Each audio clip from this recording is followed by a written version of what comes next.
હા હા, ચિત્તવૃત્તિના નિરોધ એટલે સતત રીતે આપણી અંદર આપણે આપણે આપણે શું થાય છે, ઇમ્પ્રેશન ફૂડ અંદર આવે છે. આપણી અંદર ઇમ્પ્રેશન, કોક વ્યક્તિને જોયો, માનો કે તમે કોકને જોયો અને તમને કોક વ્યવહાર ખરાબ કરેલો છે, એટલે તમે જેવો જોયો એવી ચિત્તની વૃત્તિ એના પ્રત્યે અણગમો અંદરથી પેદા થઈ ગયો, એટલે આખા વૃત્તિ થઈ ગઈ.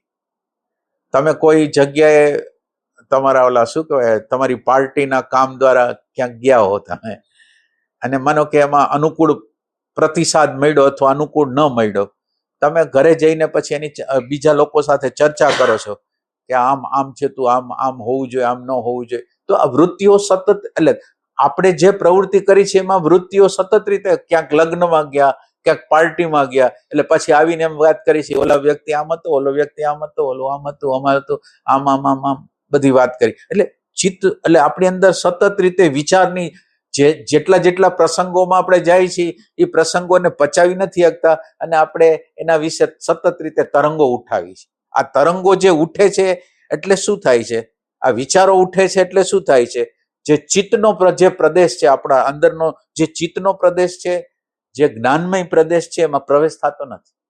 જ્ઞાનમય પ્રદેશ, જો ચિત્તવૃત્તિ શાંત થઈ જાય, આ જે આ વૃત્તિઓ, બહારની વૃત્તિઓ શાંત થઈ જાય, તો ચિત્તના પ્રદેશમાં આપણે પ્રવેશ કરી છે. એટલે જ્યાં સુધી ચિત્તના પ્રદેશ, એટલે જોનાર જાણનાર અંદર દાખલ નહીં થાય ત્યાં લગીને ચિત્તવૃત્તિનો પ્રવાહ, કોઈને મળ્યા, કોઈની યારે ભાવ થઈ ગયો, કોઈની યારે ઝઘડો થઈ ગયો, તો ભાવ થઈ ગયો તોય વિચાર, ઝઘડો થઈ ગયો તોય વિચાર, અનુકૂળતા આવી તોય વિચાર, સતત રીતે તરંગો ઉઠા જ રાખે, એને બંધ કરનાર કોઈ છે નહીં. એટલે ચિત્તવૃત્તિના નિરોધ માટે તમારી પ્રેઝન્સ જોઈશે. એટલે પ્રેઝન્સ, ખોટા વિચારો, ખોટી કલ્પનાઓ, ખોટા સંબંધો, ખોટા રિલેશનોમાં, ખોટા વધારે પડતું બોલવામાં, ક્યાંથી આપણે બોલવાનું ચાલુ કર્યું છે ને ક્યાં પૂરું કરવું છે, ગમ્યા ગયા અને ગમ્યા બોલવાનું ચાલુ કર્યું, ગમ્યા પૂરું થાય, એવી રીતે નહીં.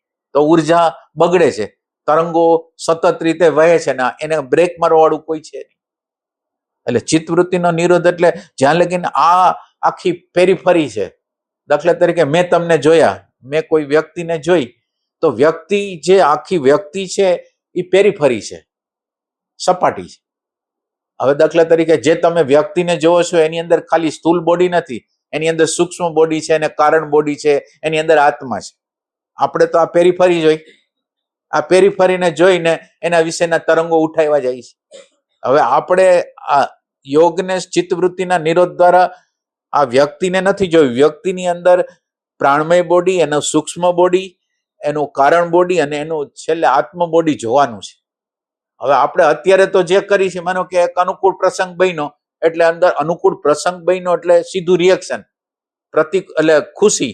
પ્રતિકૂળ પ્રસંગ બન્યો તો ના ખુશી. હવે તમે વિચાર કરો, એ પ્રતિકૂળતા એટલે શું, તો કઈ ખબર નથી. પ્રતિકૂળતા છે એ પેરીફરી છે, એનું મૂળિયું ક્યાંથી પ્રગટ થયું એ આપણને ખબર નથી. એટલે આપણે પેરીફરીને છોડીને એના મૂળિયા લગીને જવાનું છે. તમે આકૃતિને જોવો છો તો આકૃતિના મૂળિયામાં જાઓ. તમારે કોઈ ઘટના પ્રસંગો બને છે, કોઈ ખરાબ વ્યવહાર કરે છે, તો એને ખરાબ વ્યવહાર શું કામ એને કર્યો, કયા હેતુથી કર્યો, અને મારા એના દ્વારા ઇવોલ્યુશનની પ્રક્રિયા કેવી રીતે થશે, એ બધું સંશોધન કરવાનું છે. પણ સંશોધન ક્યારે થાય કે ચિત્તવૃત્તિ શાંત હોય તો એને સમજી શકે. એટલે આ ચિત્તવૃત્તિ તો સતત રીતે શાંત થાય એવી પ્રક્રિયા થાય તો ચિત્તના પ્રદેશમાં આપણે પ્રવેશ થાય. તો ચિત્તના પ્રદેશમાં જો પ્રવેશ કરી શકી તો એને એટેન્શન, એને આપણે ધારણા કહી, અને ધારણાને લંબાવી એટલે ધ્યાન થાય, ધ્યાનને લંબાવી એટલે સમાધિ થાય. એટલે આ સમાધિની અવસ્થાએ પહોંચવા માટે આ ચિત્તના પ્રદેશમાં પહોંચવું જરૂરી છે. અને ચિત્ત પ્રદેશ શાંત હોય તો ચિત્તના પ્રદેશની અંદર આપણે પ્રવેશ કરી શકીએ.